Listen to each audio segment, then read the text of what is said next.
How to delete multiple YouTube channels from own Gmail ID. हामीले YouTube channel create गर्दा नबुझेर अथवा नजानेर एउटा Gmail आइडीबाट धेरै YouTube च्यानल बनाएका हुन सक्छौं।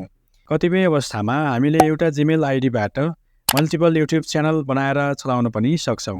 तर त्यस्तो अवस्थामा भोलिका दिनमा एक YouTube च्यानलको कारणले गर्दा अन्य YouTube च्यानललाई असर पर्न सक्दछ। त्यसैले हामीले सकेसम्म एउटा Gmail आइडीबाट एउटा मात्र YouTube च्यानल सञ्चालन गर्नु पर्दछ। आज यो भिडियो एउटा Gmail आइडीबाट बनाएका मल्टिपल YouTube च्यानललाई डिलिट कसरी गर्ने भन्ने विषयमा तयार पारिएको छ। यसको स्टेप्सको बारेमा म तपाईहरुलाई शेयर गर्न चाहन्छु। यति बेला मैले YouTube ओपन गरिसकेको छु र यहाँनेर साइडमा चाहिँ हामी हाम्रो YouTube च्यानलको लोगो देख्न सक्छौं। यसमा क्लिक गर्नुपर्ने हुन्छ। त्यसपछि यहाँनेर प्रेम रोका भ्यू योर च्यानल भनेको छ। यसमा क्लिक गर्यो भने च्यानलको भ्यू हामी हेर्न पाउँछौं। गुगल एकाउन्ट स्विच एकाउन्ट भनेर रहेको छ। यसमा चाहिँ हामी स्विच एकाउन्टमा क्लिक गरेर हेर्यौं भने यहाँनेर एउटा Gmail आइडीबाट दुईवटा YouTube च्यानलहरु ओपन भएको देख्न सकिन्छ, जसमा चाहिँ प्रेम रोका त्यसैगरी प्रेम रोका मगर भनेर दुईवटा YouTube च्यानल हामी यहाँ देख्न सक्छौं।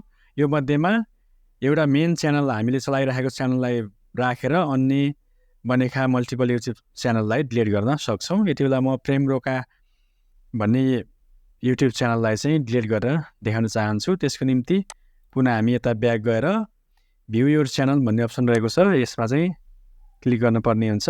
त्यसपछि यहाँनेर प्रेम रोका कस्टमाइज च्यानल म्यानेज भिडियोज भनेको छ। कस्टमाइज च्यानलमा हामी जानुपर्ने हुन्छ। कस्टमाइज च्यानलमा क्लिक गर्नु होला। त्यसपछि यसरी च्यानल कस्टमाइजेसन भनेर आउनेछ र यसमा चाहिँ यहाँ लोगो सहितको यहाँ अन्य कुराहरु चाहिँ च्यानलका अन्य कुराहरु देख्न सक्छौं। तर हामी यसमा चाहिँ यहाँनेर चाहिँ सेटिङ भन्ने अप्सन रहेको छ। यसमा चाहिँ क्लिक गर्नुपर्ने हुन्छ। यो हामीले आफ्नो मोबाइलबाट पनि डेस्कटप स्क्रिन मोडमा चेन्ज गरेर मोबाइलबाट पनि हामीले आफ्नो च्यानललाई चाहिँ कस्टमाइज गर्न सक्छौं। र यति बेला सेटिङमा क्लिक गर्नु होला। सेटिङमा क्लिक गरिसकेपछि यहाँ विभिन्न अप्सनहरु देख्न सकिन्छ। यसमा चाहिँ हामीले च्यानल भन्ने रहेको छ। च्यानलमा गएर यहाँनेर चाहिँ एडभान्स सेटिङ भन्ने अप्सन रहेको छ र एडभान्स सेटिङमा आइसकेपछि तल स्क्रल डाउन गर्दै जाँदाखेरि यहाँनेर चाहिँ म्यानेज युट्युब एकाउन्ट भन्ने अप्सन रहेको छ। यसमा चाहिँ क्लिक गर्नुपर्ने हुन्छ। यहाँनेर चाहिँ रिमुभ युट्युब कन्टेन्ट भनेको छ। तर यसमा चाहिँ हामी म्यानेज युट्युब कन्टेन्टमा चाहिँ क्लिक गर्छौं। यति गरिसकेपछि यसरी चाहिँ प्रेम रोका भनेर चाहिँ channel status and features adder manage your channels view advance setting भनेर भनेको छ। भ्यू एडभान्स सेटिङमा चाहिँ जानुपर्ने हुन्छ। त्यसपछि यहाँनेर गइसकेपछि तल स्क्रल डाउन गर्दै जाँदाखेरि यहाँनेर डिलिट च्यानल भन्ने अप्सन रहेको छ। Move channel to brand account delete channel भनेर यसरी अप्सन आउनेछ। Move channel to brand account हामीले नर्मल एकाउन्टलाई ब्रान्ड एकाउन्टमा कन्भर्ट गर्नको निम्ति यसमा चाहिँ क्लिक गर्नुपर्ने हुन्छ भने डिलिटको लागि चाहिँ डिलिट च्यानलमा चाहिँ क्लिक गर्नुपर्ने हुन्छ। अहिले हामीले मल्टिपल YouTube च्यानललाई डिलिट गर्नुपर्ने भएको हुनाले डिलिट च्यानलमा चाहिँ क्लिक गर्नेछौँ। यति गरिसकेपछि यहाँनेर चाहिँ Gmail आइडी सहित पासवर्ड टाइप गर्न भनेको छ। यसमा चाहिँ तपाईहरुले आफ्नो पासवर्ड पनि टाइप गर्नु होला।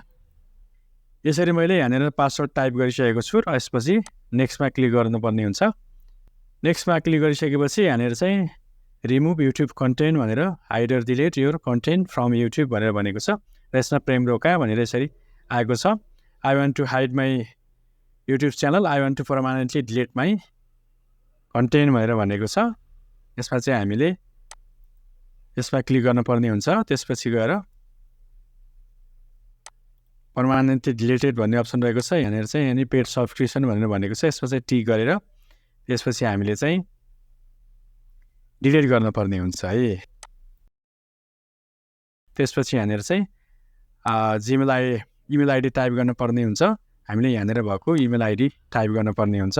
यसरी मैले आफ्नो Gmail आइडी टाइप गरिसकेको छ। डिलिट माई कन्टेन्ट भन्ने अप्सन रहेको छ। यसमा चाहिँ डिलिट गर्नु होला। यसरी हाम्रो your content is being deleted भनेर डिलिट भइसकेको छ। हामीले केही समयपछि रिफ्रेस गरेर हेर्यौं भने यहाँनेर चाहिँ क्रिएट च्यानल भनेर फेरि क्रिएट गर्ने अप्सन आएको छ र फेरि हामीले च्यानल क्रिएट नगरेसम्म चाहिँ यो खुल्दैन र यहाँनेर चाहिँ स्विच एकाउन्ट गर्न मिल्छ। यसमा चाहिँ अहिले नो च्यानल देखाइसकेको छ र यसमा चाहिँ अर्को प्रेम रोका मगर भनेर यसमा चाहिँ हामी क्लिक हेऱ्यौँ भने अर्को च्यानल चाहिँ खुल्नेछ। यसरी हामीले भएका मल्टिपल च्यानलहरूलाई डिलिट गर्न सक्छौँ। यहाँनिर चाहिँ नो च्यानल भनेर देखाइसकेको छ र यसमा चाहिँ हाम्रो एउटा च्यानल चाहिँ देखाइरहेको छ। यसरी हामीले एउटा जिमेलबाट भएका मल्टिपल युट्युब च्यानललाई डिलिट गर्न सक्छौँ।